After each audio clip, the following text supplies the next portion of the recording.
everyone, I'm Rhino Clavin, and this is your Diz Daily Fix for Monday, June 20th, 2016. It looks as though a fence is being constructed at Disney's Grand Floridian Resort. 3 days after the alligator attack that claimed the life of 2-year-old Lane Graves, the resort began construction of a fence at the edge of the water. It's being rumored and assumed that these fences will go up at all Walt Disney World Resort beaches.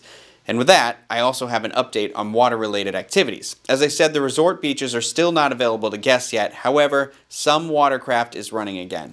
Guests are now allowed to rent pontoon boats and Boston Whaler boats. However, sea racers are still not available at this time. Fishing excursions before 9 a.m. on Seven Seas Lagoon and Bay Lake have been canceled. Guests may only fish in designated areas and are not allowed to fish with their own equipment on any resort waterway.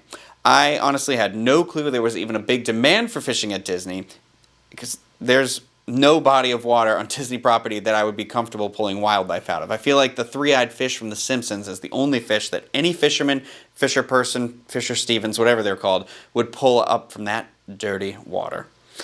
Now to some lighter and happier news. Finally, Soarin' Around the World is open at Epcot, and I hear good things. Mickey's Royal Friendship Fair has replaced Dream Along with Mickey after only about 100 years of that show running. And over at Hollywood Studios, Star Wars A Galactic Spectacular, the new fireworks show, has debuted and looks really, really, really cool. I can't wait to check that out.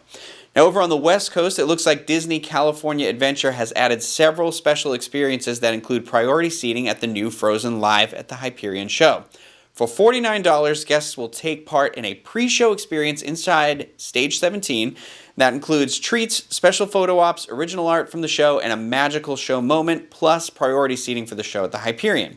The $99 package adds lunch at Carthay Circle Restaurant. And then there's a $299 package that includes the Stage 17 pre-show experience, priority seating, a backstage experience that includes an up-close look at the costumes, and you get a photo on stage, plus dinner at Carthay Circle.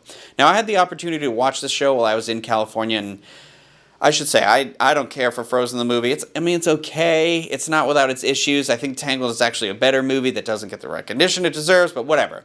With that said, I don't think this Hyperion show will sway you one way or the other on it. You either like Frozen or you don't, and I'm sure there are people out there that $300 like it.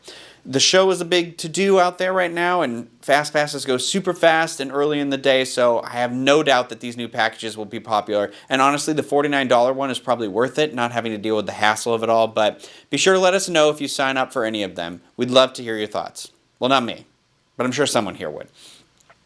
Now, our featured article today comes from the man, the myth, the legend himself, Steve Porter. Titled 4 Untrue Myths About Disneyland, Steve dispels...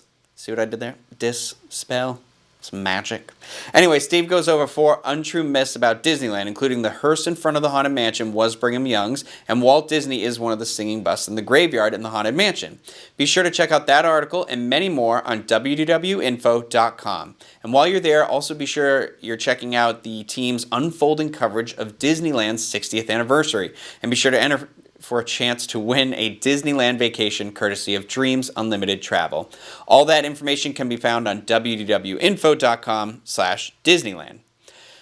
Trending on the boards today is a thread started by a name I can't say out loud because I don't know how. It's OKTX Regulators, and the thread is titled Star Wars Spectacular ...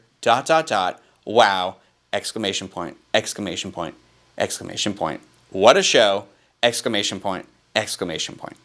thread is located on our theme parks, attractions, and strategies board and has some great tips and feedback about the brand new nighttime show at Disney's Hollywood Studios that includes projections on the Chinese Theater as well as fireworks in the sky.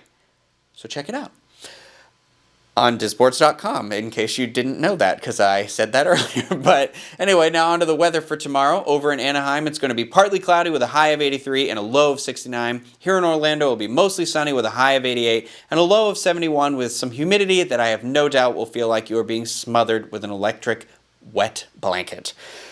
For links to everything I talked about today and more, be sure to go to the Daily Fix main page at www.info.com/dailyfix. That'll do it for me today. I have been and will always be Rhino Clavin. Have a great week, everyone, and remember, spread some love out in the world. It could use it.